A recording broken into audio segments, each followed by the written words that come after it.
आज हम class 4th का हिंदी सेकंड पेपर भाषा और व्याकरण जो व्याकरण मंजूषा पुस्तक के अंतर्गत आता है का पहला चैप्टर पढ़ेंगे। पहले हम ये जानें कि भाषा और व्याकरण क्या है। तो भाषा क्या है? संसार में हर प्राणी अपने विचारों को दूसरों तक पहुंचाने के लिए किसी न किसी माध्यम से तो अपनी बात कहता है। कोई हंसकर, कोई अपने विचारों को भाव प्रकट करता है, कोई अपने विचारों को रोकर प्रकट करता है, कोई नाचकर, कोई गाकर, कोई संगीत के द्वारा किसी न किसी माध्यम से अपने भाषा को वह दूसरों तक पहुंचाता है और दूसरों की भावनाओं को समझने की कोशिश करता है। इसी को हम भाषा कहते हैं। या हम ऐसे भी कह सकते हैं कि जिस साधन से हम अपने विचार या भाव बोलकर या लिखकर प्रकट करते हैं और दूसरों के विचार सुनकर या पढ़कर समझ सकते हैं, उसे हम भाषा कहते हैं। अब भाषा क्या है ये अभी तक आपने जान लिया। अब हम इस चैप्टर के इस पाठ का पढ़ेंगे और तब उसका विस्तार करेंगे। पहले पाठ को पढ़ लें एक बार, फिर उसका विस्तार नेक्स्ट टाइम में करेंगे। सभी प्राणियों के मस्तिष्क में समझने और समझाने की क्षमता होती है। इसी क्षमता के कारण कुछ पशु पक्षियों की अपनी अपनी बोलियां होती हैं और मनुष्यों की अलग अलग भाषाएं हैं। केवल मानव ही ऐसा प्राणी है जो भाषा के माध्यम से अपने मन के भावों को प्रकट कर सकता है और दूसरों के मन के भाव को जान सकता है। इसलिए मानव द्वारा अपनी भाषा का सतत विकास किया गया और ये हमारा भाषा हुआ। अभी आप इधर चित्र में देख रहे हैं कि किस प्रकार से एक व्यक्ति दूसरे से बात कर रहा है। ये हमारे भाषा का मौखिक साधन है, लेकिन अपने विचारों को वो फोन के द्वारा एक दूसरे से आदान प्रदान कर रहा है। अब आते हैं हम आगे।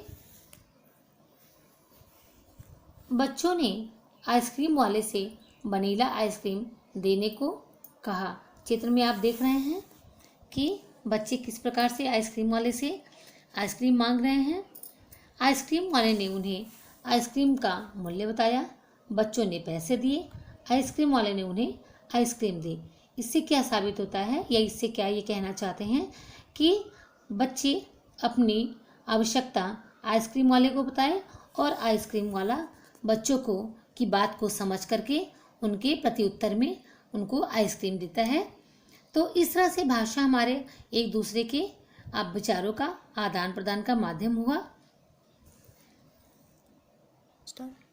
अब भाषा के 4 कौशल हैं जिनके माध्यम से हम अपने विचारों को व्यक्त करते हैं। पहला क्या है? बोलना, दूसरा सुनना, तीसरा लिखना और चौथा है पढ़ना। ये सभी कार्य भाषा के द्वारा हुए हैं। इन चारों को हम भाषा के 4 कौशल कहते हैं।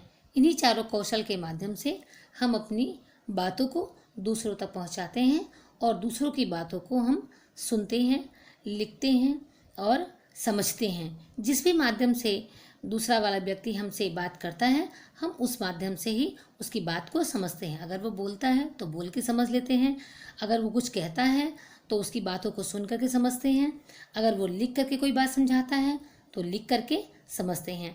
इस प्रकार से इन चारों कौशल के माध्यम से हम भाषा का आदान प्रदान करते हैं। इस प्रकार भाषा मानव के मुख से निकली वे सार्थक ध्वनियाँ हैं, आवाज़ें हैं जो दूसरों तक अपनी बात पहुंचाने का काम करती है। इन ध्वनियों से शब्दों और शब्दों से वाक्यों की रचना होती है, जिनके माध्यम से हम अपने भावों और विचारों को प्रकट करते हैं। अब आते हैं, देखते हैं भाषा के कितने रूप हैं। तो भाषा के मुख्य रूप से 2 रूप होते हैं। पहला है मौखिक भाषा और दूसरा है लिखित भाषा। आइए हम समझते हैं पहले कि मौखिक भाषा क्या है। मुंह से बोली जाने वाली भाषा मौखिक भाषा कहलाती है, व्यवहार में मौखिक भाषा का ही हम ज़्यादा प्रयोग करते हैं, जैसे वार्तालाप या वाद विवाद, अध्यापन, उपदेश, भाषण आदि मौखिक भाषा के ही विविध रूप हैं। अब आते हैं, देखते हैं कि भाषा के इसकी मौखिक भाषा की क्या परिभाषा है। भाषा का मुख्य कार्य वक्ता की बातों को दूसरों तक पहुंचाना है। भाषा के माध्यम से मनुष्य बोलकर ही नहीं, लिखकर भी अपने विचारों को दूसरों तक पहुंचाता है। इस प्रकार भाषा के दो रूप हुए। कौन कौन से? पहला मौखिक, अभी हमने आपको बताया है कि पहला मौखिक तथा दूसरा है लिखित। अब इसको हम कैसे परिभाषित करेंगे? मौखिक भाषा, इसके द्वारा हम मुख से बोलकर अर्थात वाणी से अपनी बात दूसरों को समझाते हैं। नेतागण सभाओं में कथित भाषा का ही प्रयोग करते हैं। कथित भाषा का माने मौखिक भाषा का ही प्रयोग करते हैं, जैसा कि ये चित्र में दिखाया भी गया है। अब आते हैं हम लिखित भाषा। लिखित भाषा क्या है? पहले हम इसको आके समझ लें कि लिखित भाषा क्या है। लिखित भाषा लिखकर अपनी बात या विचार प्रकट करना लिखित भाषा कहलाती है। जैसे पत्र लिखना, अध्यापक का ब्लैक बोर्ड पे लिखना, या पुस्तक या समाचार पत्र आदि लिखित भाषा के ही विविध रूप हैं, बहुत प्रकार के। इन सब रूपों में हम लिखित भाषा को देख सकते हैं। अब आइए इसको परिभाषित करते हैं। लिखित भाषा, इसके द्वारा हम लिखकर अपने भाव और विचार दूसरों तक पहुंचाते हैं। अध्यापक ब्लैक बोर्ड पर लिखकर अपनी बात को स्पष्ट रूप से समझाते हैं। अब हमारी कौन कौन सी प्रमुख भाषाएं हैं और हम उसको किन किन लिपियों में पढ़ते हैं या लिखते हैं, इन सब बारे में अभी हम जानते हैं कि भाषाएं क्या है या प्रमुख भाषाएं कौन कौन सी हैं। एक बार और प्रमुख भाषाओं को हम देखते हैं। संसार में अनेक भाषाएं तो बोली ही जाती हैं और पढ़ी भी जाती हैं। भारत में सबसे अधिक हिंदी बोली जाती है। कश्मीर से कन्याकुमारी और गुजरात से अरुणाचल तक हम कहीं भी जाएं, लेकिन हिंदी हमारे साथ ही रहता है, क्योंकि हिंदी को हम बहुत ज़्यादा प्रयोग करते हैं। यही कारण है कि भारतीय संविधान में हिंदी को राजभाषा का सम्मान प्राप्त है। वैसे अलग अलग राज्यों की अपनी अलग अलग भाषाएं हैं, जैसे पंजाब में पंजाबी, उड़ीसा में उड़िया, महाराष्ट्र में मराठी, गोवा में कोंकणी, तमिलनाडु में तमिल, आंध्र प्रदेश में तेलुगु, गुजरात में गुजराती। इस प्रकार से बहुत सी ऐसी भाषाएं हैं जिनको हम उनके प्रमुख स्थानों पर बोलते हैं। अब आइए देखते हैं कि कैसे इसको परिभाषित कर सकते हैं। विश्व में सैकड़ों भाषाएं बोली जाती हैं। जापान के लोग जापानी बोलते हैं, रूस के लोग रूसी बोलते हैं, चीन के लोग चीनी बोलते हैं, इंग्लैंड में के लोग अंग्रेजी बोलते हैं, फ्रांस में फ्रांसीसी बोलते हैं, अरबी, फारसी, स्पेनिश आदि संसार की अन्य भाषाएं हैं। विश्व में कामकाज और संपर्क के लिए अंग्रेजी सबसे अधिक प्रयुक्त होती है, अर्थात जहाँ पे लोग हिंदी नहीं जानते हैं या जहाँ पे वहाँ के स्थानीय भाषा को हम लोग नहीं समझ पाते हैं, तो वहाँ पे हम अंग्रेजी भाषा का प्रयोग करते हैं। हमारे देश के भिन्न भिन्न प्रांतों में भिन्न भिन्न भाषाएं बोली जाती हैं। इनमें प्रमुख भाषाएं इस प्रकार हैं, जो ये आपको चार्ट में दिखाई दे रहा है। इसमें ये भी है कि हिंदी हमारी राष्ट्र भाषा है। भाषा को जानने के बाद, या भाषा क्या है, भाषा की परिभाषा, भाषा के प्रकार, भाषा के रूप, प्रमुख भाषाएं, इन सबों को जानने के बाद अब हम लिपि की तरफ आगे बढ़ते हैं कि लिपि क्या है। लिपि मौखिक भाषा को लिखने की विधि लिपि है।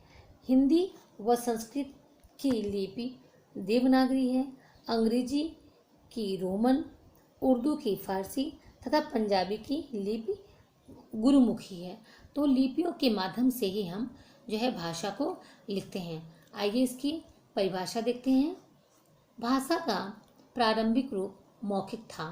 पहले हम मौखिक रूप में ही बोल करके अपनी बात समझते थे और दूसरे की बात सुन करके अपने समझ लेते थे, परंतु अब जो है लिखित और मौखिक दोनों रूपों में हम अपनी बात को समझाते हैं और दूसरों की बात को समझते हैं।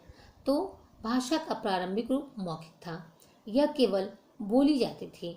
धीरे धीरे इसका लिखित रूप बना और लिखित रूप बनाने के लिए मुझे लिपि की आवश्यकता पड़ी। इसकी ध्वनियों के कुछ चिन्ह बने हैं, कुछ निशान बने हैं। इस प्रकार भाषा के लिखित रूप लिया। इस प्रकार भाषा ने लिखित रूप ले लिया और उसमें हम लिखने लगे। भाषा की ध्वनियों को जिन चिन्हों के द्वारा, जिस निशान के द्वारा, जिस चिन्हों के द्वारा लिखा जाता है उसे हम लिपि कहते हैं। एक बार फिर देखते हैं। भाषा की ध्वनियों को जिन चिन्हों के द्वारा लिखा जाता है उसे लिपि कहते हैं। इसको आप पेंसिल से अपने बुक में इसको अंडरलाइन भी कर सकते हैं। भाषा को लिखने का ढंग लिपि है। विश्व की समस्त भाषाओं की अपनी अपनी लिपियां हैं। हम जो विश्व में जो भाषाएं बोली जाती हैं उनको लिखने के लिए उनकी अलग अलग लिपियां हैं। संस्कृत, हिंदी, मराठी, गुजराती और नेपाली आदि भाषाओं की लिपि देवनागरी है। अर्थात जो ये संस्कृत, हिंदी, मराठी, गुजराती और नेपाली है, इसको हम सिर्फ एक लिपि के द्वारा लिखते हैं और वो कौन सी लिपि है? देवनागरी लिपि। अब आगे देखते हैं। पंजाबी जो है वो गुरुमुखी लिपि में लिखी जाती है। उर्दू फारसी लिपि में लिखी जाती है। अंग्रेजी रोमन लिपि में लिखी जाती है। किसी भी भाषा को लिखने की विधि को लिपि कहते हैं। एक बार फिर आप देखते हैं कि भाषा की ध्वनियों को जिन चिन्हों के द्वारा लिखा जाता है उसे लिपि कहते हैं। अब हम लिपि को समझ लिए हैं। अब आगे हम देखते हैं कि व्याकरण क्या है। व्याकरण को समझना अति आवश्यक है। व्याकरण वह विधा है जो हमें भाषा के विविध नियमों की जानकारी देती है। भाषा की जो गलतियाँ होती हैं, जो हम शब्द लिखते हैं या बोलते हैं, उसमें जो गलतियाँ होती हैं तथा उसमें सुधार के जो तरीके हैं वह सब व्याकरण ही बताती है। शब्द या वाक्य का रूप, अर्थ व उसको ठीक से प्रयोग करना, कैसे प्रयोग करें, यह सब जानकारी हमें व्याकरण के द्वारा ही मिलता है। व्याकरण लिंग, वचन, कारक इत्यादि सारे नियमों को हमको सिखा देता है। भाषा की शुद्धता तथा अशुद्धता की जांच पड़ताल भी कौन करता है? ये हमारा व्याकरण ही कहता है। व्याकरण वह शास्त्र है, हम उसको ऐसे भी बोल सकते हैं कि व्याकरण वह शास्त्र है जो हमें भाषा को सही सही बोलना, सही सही पढ़ना और सही सही लिखना सिखाता है और समझाता है। आइए देखते हैं इसकी क्या परिभाषा है आगे। भाषा और व्याकरण का गहरा संबंध होता है। भाषा के शुद्ध रूप का ज्ञान व्याकरण के अध्ययन से प्राप्त होता है। प्रत्येक भाषा का अपना व्याकरण होता है। ये चित्र के माध्यम से भी आप समझ सकते हैं कि ईशान साइकिल से स्कूल जाता है, लेकिन यहाँ पे क्या गलत लिखा हुआ है? ईशान साइकिल में स्कूल जाता है। तो साइकिल में स्कूल नहीं होगा, ईशान साइकिल से स्कूल जाता है। तो यहाँ पे ये शब्द, ये जो वाक्य है ये गलत है। तो इस कैसे हमको पता चला है कि ये वाक्य गलत है? क्योंकि हमें व्याकरण का ज्ञान है, इसलिए हम बता सकते हैं कि ईशान साइकिल में स्कूल नहीं जाता है, साइकिल से स्कूल जाता है। अब आते हैं आगे। ये वाक्य शुद्ध है या अशुद्ध, इसका पता व्याकरण से चलता है। ये वाक्य अशुद्ध है। इनका शुद्ध रूप इस प्रकार है: ईशान साइकिल से स्कूल जाता है। वह शास्त्र जिससे भाषा के शुद्ध रूप और उसके प्रयोग का ज्ञान होता है उसे व्याकरण कहते हैं। एक बार फिर इसको आप अंडरलाइन कर लें। वह शास्त्र जिससे भाषा के शुद्ध रूप और उसके प्रयोग का ज्ञान होता है उसे व्याकरण कहते हैं। अब हम जानते हैं कि व्याकरण के कितने अंग हैं। मुख्य रूप से व्याकरण के 3 अंग हैं। पहला वर्ण, दूसरा शब्द और फिर वाक्य। तो वर्ण क्या है इसको समझते हैं। वर्ण यह भाषा की सबसे छोटी इकाई होती है। इसको टुकड़ों में नहीं बांटा जा सकता है, अर्थात इसको विभाजित नहीं किया जा सकता है, इसको हम भाग नहीं कर सकते हैं, एक दो कोई भी भाग हम इसको नहीं कर सकते हैं। अर्थात जिन ध्वनियों संकेतों से भाषा का निर्माण संभव हो पाता है उन्हें वर्ण या अक्षर कहते हैं, वर्ण अथवा अक्षर कहते हैं। जैसे अ, आ, ई, क, ख, ग इत्यादि। ये शब्द ऐसे वर्ण हैं जिनको हम विभाजित नहीं कर सकते हैं, जिसको हम बांट नहीं सकते हैं, जिसके हम टुकड़े नहीं कर सकते हैं। अब आइए देखते हैं कि व्याकरण का दूसरा अंग कौन सा है। व्याकरण का दूसरा अंग शब्द है, अर्थात वर्ड है, जो दो अथवा दो से अधिक वर्णों के मेल को शब्द कहते हैं। जब हम दो या दो से अधिक जो वर्ण हैं, ध्वनियाँ हैं, जब उनको मिलाएंगे और उससे कोई अच्छा शब्द बनेगा तो उसे हम शब्द कहते हैं। ये शब्द किसी न किसी अर्थ को प्रकट करते हैं। हम जब वर्ण मिलाते हैं तो हमको ये देखना है कि उसके कोई ना कोई अर्थ निकलते हैं या नहीं। हम ऐसे भी कह सकते हैं वर्णों के सार्थक मेल को या सार्थक तरीके, जब हम उसको मिलाते हैं तो जो उसका सार्थक या अर्थ निकलता है उसे हम शब्द कहते हैं। तो वर्णों के सार्थक मेल को हम शब्द कहते हैं। जैसे जल, निखिल, राकेश, मुंबई आदि, इन सब शब्दों के कोई ना कोई अर्थ निकल रहे हैं। अब व्याकरण का तीसरा अंग है वाक्य। सार्थक शब्दों का क्रमबद्ध माने ठीक प्रकार से लाइन से समूह वाक्य का निर्माण करता है। इस समूह से वाक्य का पूर्ण अर्थ प्रकट हो जाता है। अर्थात सार्थक शब्दों के क्रमबद्ध समूह को हम वाक्य कहते हैं।